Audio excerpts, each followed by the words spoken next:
Hey, what's up? John Sonmez from SimpleProgrammer.com. So, I got this interesting question from Tyler.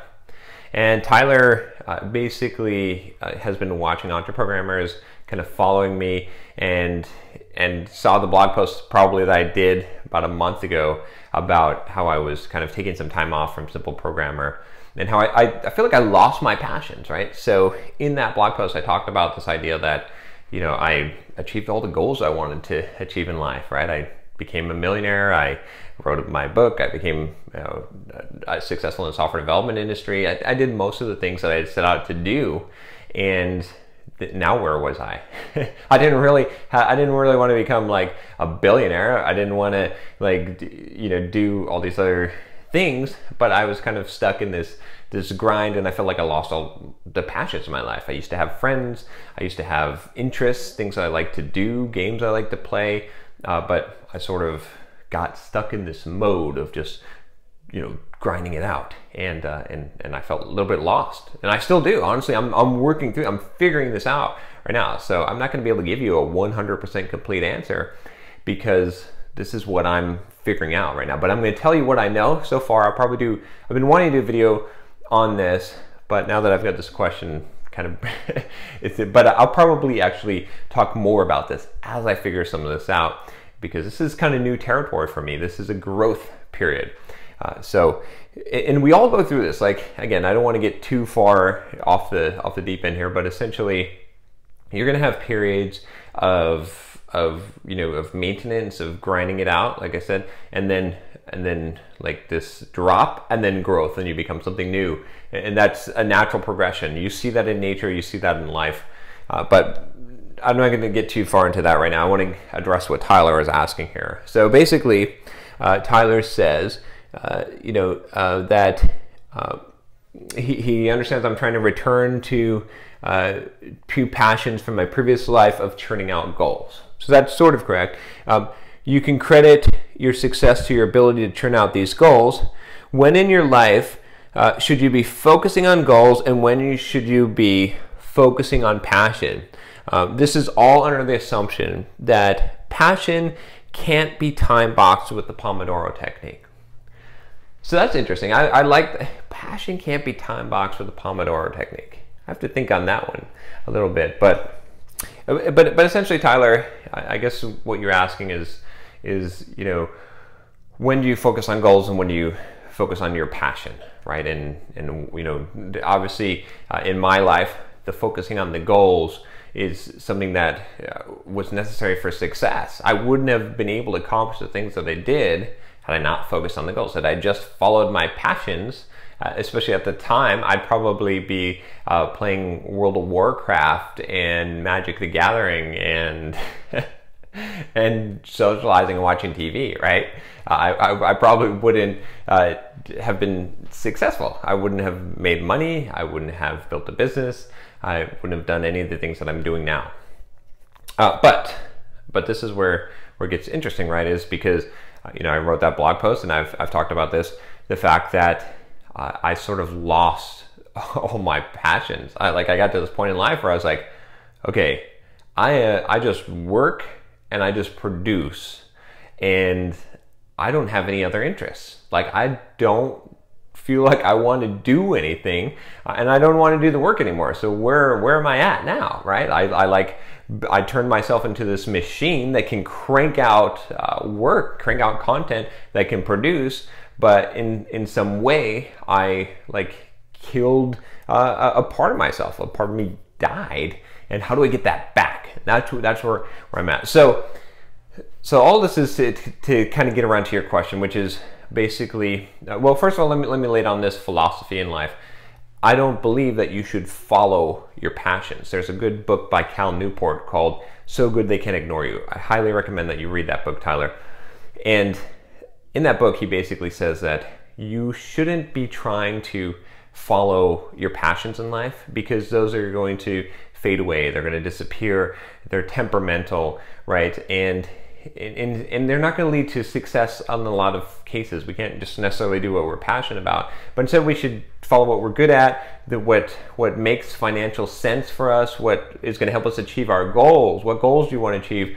Find the path that will take you there, as opposed to following your passions. And I totally agree with that. I think though, and this is what I've discovered, is that you have to have some kind of passions as well on the side, and they can be separate from your life of grinding out things and achieving your goals. So when do you focus on what? Well, this is a hard thing, I think, to answer, but I'll tell you this.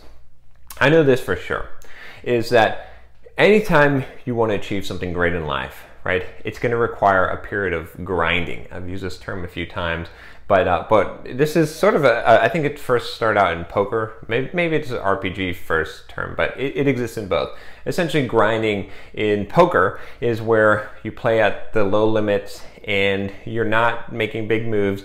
You're just trying to play conservatively and just pick up 1 big blind to 2 big blinds an hour. And in poker, that's like the big bet, and that's not much, right? That you're just sitting on your butt, folding 90% of the time, and just playing optimal poker takes a long time, and people grind their way up to higher stakes and higher stakes, but it takes years to do this. Same thing in like an RPG or in WoW or EverQuest, I guess, back in the day.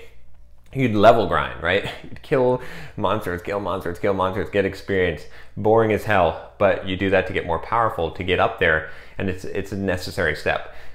It's so true in life. You got to go through a grinding period. Like whatever you want to achieve, it's going to take some dull, boring, hard work that you're just going to have to slug through and go through a grinding phase. I've gone through so many grinding phases in my life, from investing in real estate and grinding through that, to doing like Pluralsight courses and just grinding through those, to blog posts and videos, and writing a book is a grind. Let me tell you about that. So when you want to achieve these things, it's going to require a grind.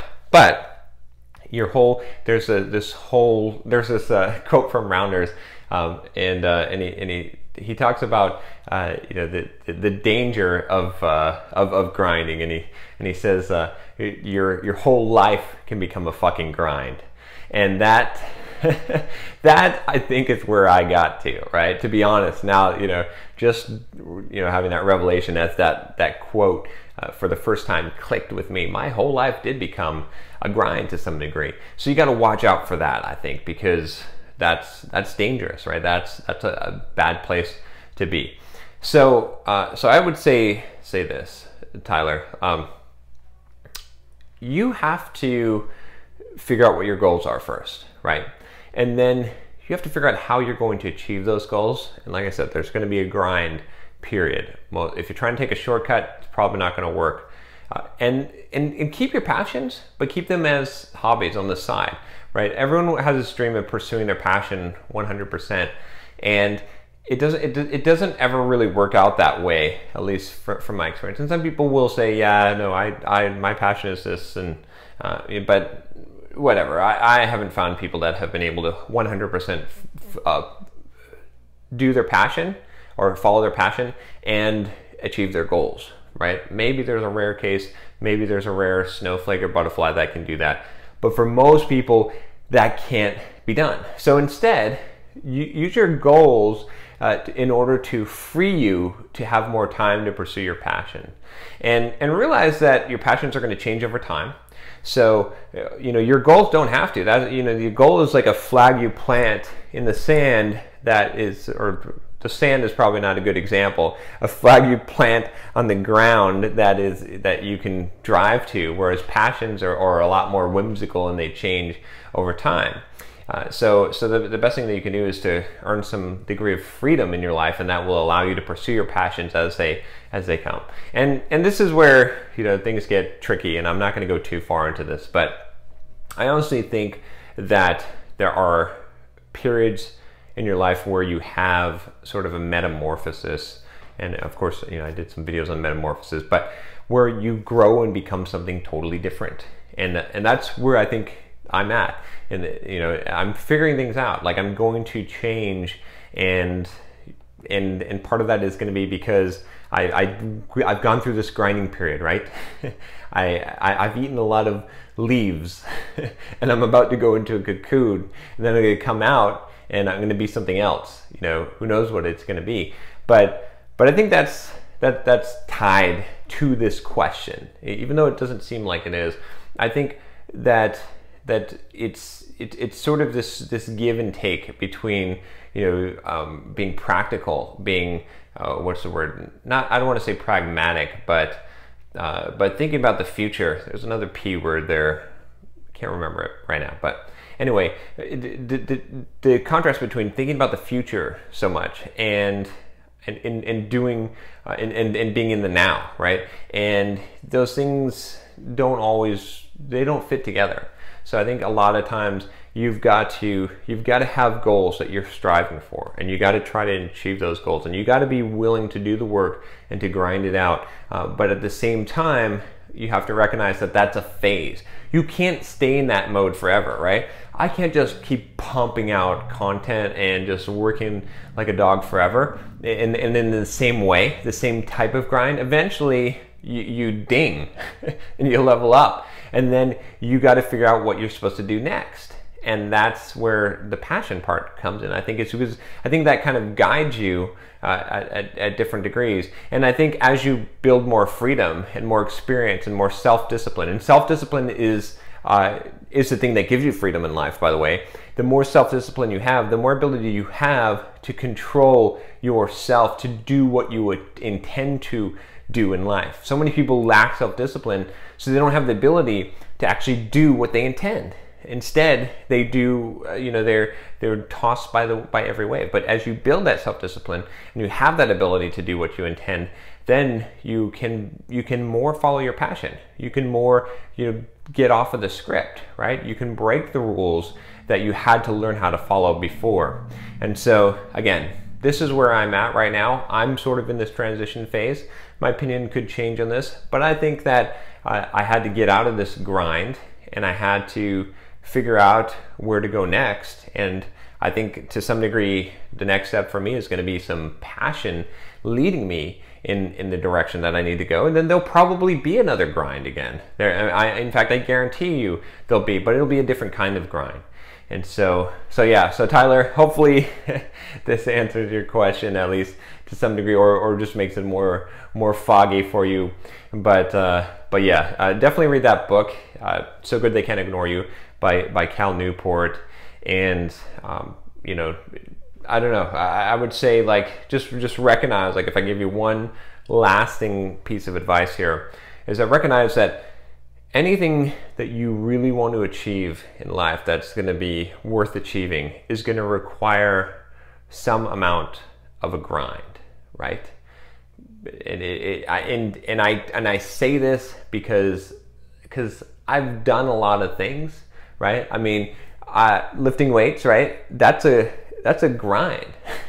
Like getting in shape, that's a total grind every day. You know, every single thing that I've done, that I've been able to accomplish, has been at some point a grind. And so many people will tell you that there's a shortcut. They're going to promise you that you can just follow your passion and get to where you want to get, but that's not true. So with that, if you like this video, subscribe. Take care.